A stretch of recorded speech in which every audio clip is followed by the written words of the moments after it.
Olá pessoal, tudo bem com vocês? No vídeo de hoje eu vou responder a seguinte pergunta: como controlar a pressão arterial usando a musculação? Na verdade, o que eu vou demonstrar nesse vídeo aqui é como controlar a pressão arterial usando a musculação associada a uma técnica chamada de pré-condicionamento isquêmico. Mas antes de eu começar a conversar sobre esse assunto, deixa eu dar o meu golinho na minha aguinha, que hoje eu estou com a minha canequinha nova que eu acabei de comprar, para poder me acalmar, ficar tranquilo e a gente começar a conversar sobre esse assunto. Bem, vamos lá. Nunca mais eu falei sobre hipertensão arterial e exercício, né? Esse tema ele me desperta muita curiosidade, eu gosto muito dele, até porque a maioria das mortes que acontecem no planeta Terra são devido às doenças cardiovasculares e a hipertensão arterial tem uma participação significativa nessa história. Então a gente precisa entender, antes de eu começar a falar sobre o estudo aqui, antes de eu começar a falar sobre a relação entre hipertensão arterial e exercício, a gente precisa entender algumas coisas sobre hipertensão arterial que você que está assistindo esse vídeo, que pode ser leigo na área da saúde, deve conhecer como pressão alta. E quando a gente fala em pressão alta, a maioria das pessoas pensam que a única coisa que desencadeia a hipertensão é o excesso de sódio, é o excesso de sal na dieta. Isso é uma meia verdade. Por quê? É claro que o excesso de sódio participa no desenvolvimento da hipertensão arterial, mas ele não participa sozinho. A gente precisa entender que a hipertensão arterial é uma doença multifatorial, ou seja, ela é determinada por múltiplos fatores, inclusive o excesso de sal na dieta. Então conta aí a quantidade de fatores de risco para a hipertensão arterial: genética, envelhecimento, excesso de peso, sobrepeso ou obesidade, alimentação inadequada. E dentro desse tópico da alimentação inadequada, não é só o excesso de sódio, não é só o excesso de sal que participa, mas também o excesso de gordura, principalmente gordura saturada. A inatividade física, sedentarismo. O sedentarismo é um fator de risco por si só para o desenvolvimento da hipertensão arterial. Ser sedentário aumenta as suas chances de ter pressão alta. Restrição e privação de sono. Dormir pouco e dormir mal altera a sua pressão e você pode desenvolver hipertensão simplesmente porque você dorme mal. Uso de alguns medicamentos, ou seja, existe uma série de fatores que geralmente atuam em conjunto determinando a hipertensão arterial. Ou seja, a hipertensão arterial é uma doença multifatorial. Se ela é multifatorial, o seu tratamento também é multifatorial. Porque quando a gente fala em tratamento, a maioria das pessoas também pensam que a única forma de tratar a hipertensão arterial é tomando remedinho. E não é. Muitas vezes, dependendo do estágio da hipertensão que você se encontra, pode ser que você não precise do remédio. Pode ser que apenas modificações simples no teu estilo de vida sejam suficientes para tratar a pressão arterial, para regular os níveis pressóricos. Deixa eu tomar uma aguinha que eu estou já tossindo, a garganta está seca, tá?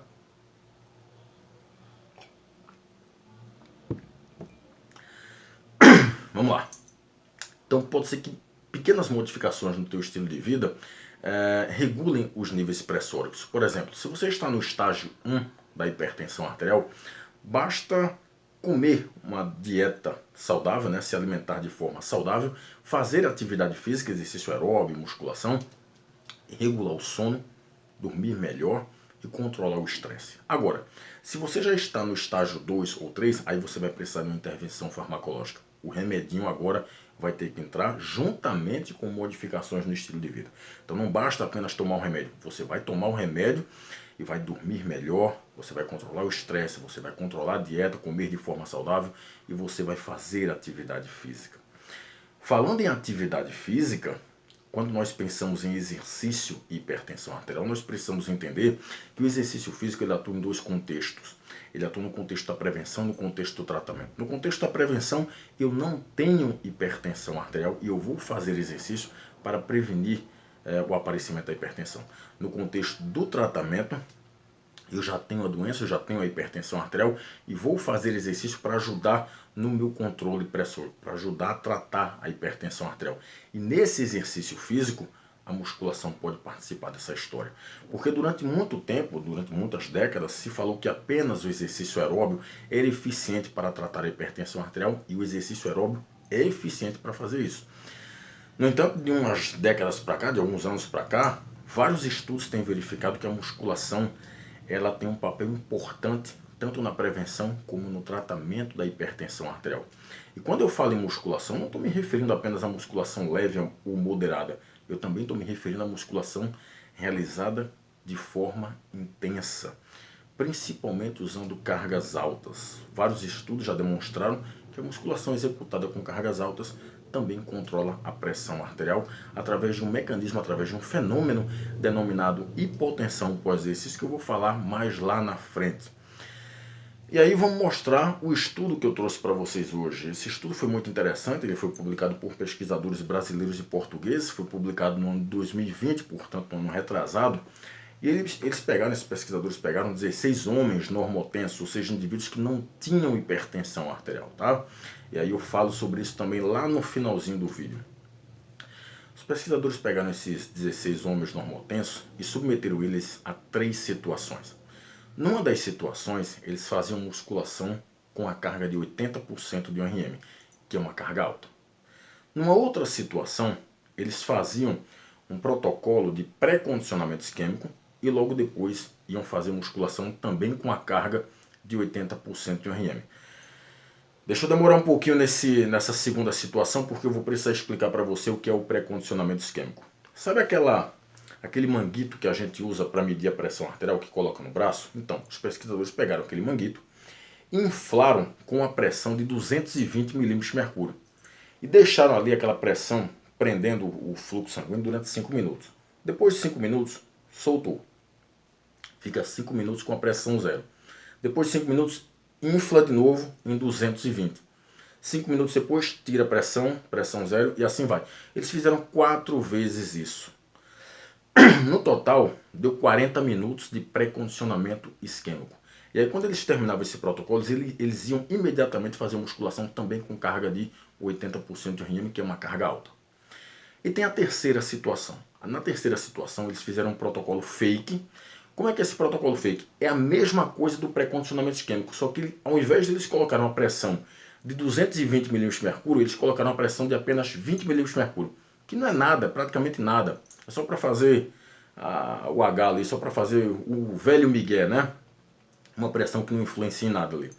E aí fizeram também 4 séries, né? Insufla ali com 20 milímetros de mercúrio, tira 5 minutos ali com 20 milímetros de mercúrio, depois tira 5 minutos com nada, depois 5 minutos depois com 20 milímetros, e assim vai. 40 minutos também de protocolo fake. Terminou o protocolo fake, vão fazer musculação também com carga de 80% de RM, que é uma carga alta. Então vamos lá, veja que nas 3 situações, esses indivíduos fizeram musculação com cargas altas. Só que numa das situações eles faziam apenas a musculação. Na outra situação eles faziam o pré-condicionamento isquêmico mais a musculação. E na outra situação eles faziam o protocolo fake mais a musculação. E aí depois os pesquisadores foram medir a pressão arterial deles, a pressão arterial sistólica, diastólica e média, durante 60 minutos para ver o comportamento da pressão arterial. E o que é que os pesquisadores verificaram? Que quando esses indivíduos normotensos eram submetidos ao protocolo de pré-condicionamento isquêmico mais a musculação com carga alta, era exatamente nessa situação onde tinha as maiores quedas da pressão arterial. Era onde tinham as maiores quedas na pressão arterial sistólica e diastólica. Todos os 3 grupos apresentaram quedas na pressão arterial durante 60 minutos, porque todos eles treinaram. Só que o grupo, ou melhor, na situação de pré-condicionamento isquêmico, mais musculação com carga alta, foi na situação onde houve as maiores quedas da pressão arterial. Por exemplo, a pressão arterial sistólica caiu ali entre 11 a 14 milímetros de mercúrio. E a pressão arterial diastólica caiu entre 5 a 14 milímetros de mercúrio. Isso durante 60 minutos. Essa queda da pressão arterial após uma sessão de exercício, que pode durar 60 minutos, pode durar 2 horas, 3 horas, pode durar até 24 horas, isso é chamado de hipotensão pós-exercício. Acontece uma série de mecanismos que desencadeiam a hipotensão pós-exercício, e eu também vou falar isso no finalzinho do vídeo. Então o que é que a gente pode tirar de conclusão principal? Que o protocolo de pré-condicionamento isquêmico associado à musculação com carga alta induz uma hipotensão pós-exercício maior. Ou seja, os indivíduos tiveram uma queda na pressão arterial maior e mais duradoura. E aí vamos para as considerações. Eu tenho 3 considerações para fazer em relação a isso? Primeiro, em relação à hipotensão pós-exercício, eu já falei para vocês, né? Hipotensão pós-exercício é a queda da pressão arterial logo após uma sessão de exercício que pode durar alguns minutos até várias horas, até no máximo ali 24 horas. Isso é extremamente benéfico quando a gente pensa em prevenir e inclusive tratar a hipertensão arterial, porque o somatório de várias hipotensões pós-exercício aguda, ou seja, uma hipotensão pós-exercício na segunda-feira, uma hipotensão pós-exercício na quarta-feira, uma hipotensão pós-exercício na sexta-feira, determina uma hipotensão pós-exercício crônica, ou seja, os teus níveis pressóricos tendem a ficar mais regulados. E o que é que determina a hipotensão pós-exercício? Várias alterações, vários ajustes fisiológicos acontecem ao mesmo tempo. O primeiro é uma diminuição significativa na resistência vascular periférica. A resistência vascular periférica pode ser resumidamente definida da seguinte maneira: é a dificuldade com que o sangue passa pelas tuas artérias. Então, o que é que acontece? Como você tem redução na resistência vascular periférica, o sangue passa mais facilmente, ele flui mais facilmente. Como o sangue flui mais facilmente, tua pressão diminui. E por que há redução na resistência vascular periférica? Por causa de uma outra alteração que é denominada de vasodilatação, ou seja, as tuas artérias tendem a dilatar um pouquinho devido à liberação de substâncias vasodilatadoras como o óxido nítrico. Como ela dilata um pouquinho, então você tem aí uma facilitação para a circulação do sangue, ou seja, diminuição da resistência vascular periférica. Você tem também uma diminuição na atividade simpática, o que diminui o estresse cardiovascular, e um aumento na atividade parasimpática. Todas essas alterações em conjunto determinam a queda temporária ou crônica da pressão arterial. Isso é muito importante, principalmente quando nós falamos em pessoas hipertensas. É desejável que o indivíduo hipertenso tenha hipotensão pós-exercício, induza a hipotensão pós-exercício, usando exercício aeróbio ou usando a musculação. A musculação faz isso e vários estudos têm demonstrado isso. A segunda consideração é em relação aos valores da queda. Você pode questionar que a pressão arterial caiu entre 5 a 14 milímetros de mercúrio, 11 a 14 milímetros de mercúrio, e você pode questionar que esses valores são muito pequenos. Tudo bem, eu concordo com você que pode ser pequeno. No entanto, isso é clinicamente relevante, principalmente quando a gente pensa que quedas de apenas 3 milímetros de mercúrio, quedas de apenas 3 milímetros de mercúrio na pressão arterial sistólica diminuem em 8% as chances de você morrer por derrame e em 5% as chances de você morrer por infarto. Imagine uma queda de 5 a 14. Veja como você teve uma redução significativa na chance de morrer por infarto e derrame simplesmente por causa de uma sessão de exercício. Exercício é fantástico, né? E a terceira observação: os jovens eram normotensos. Será que esse trabalho não seria mais interessante em jovens hipertensos? Sim, pode ser. No entanto, esse trabalho mostrou que, inclusive em pessoas normotensas, o exercício físico induz hipotensão pós-exercício.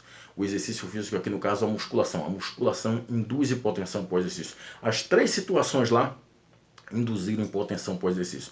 Só que quando associado com a técnica de pré-condicionamento isquêmico, a hipotensão foi maior, ou seja, teve uma magnitude maior, né? Uma queda maior e uma duração maior. Isso demonstra que o exercício físico, a musculação associada com a técnica de pré-condicionamento isquêmico pode ser uma maneira eficiente de prevenir a hipertensão arterial. Ok? Então eu espero ter contribuído. Um abraço a todos e até mais.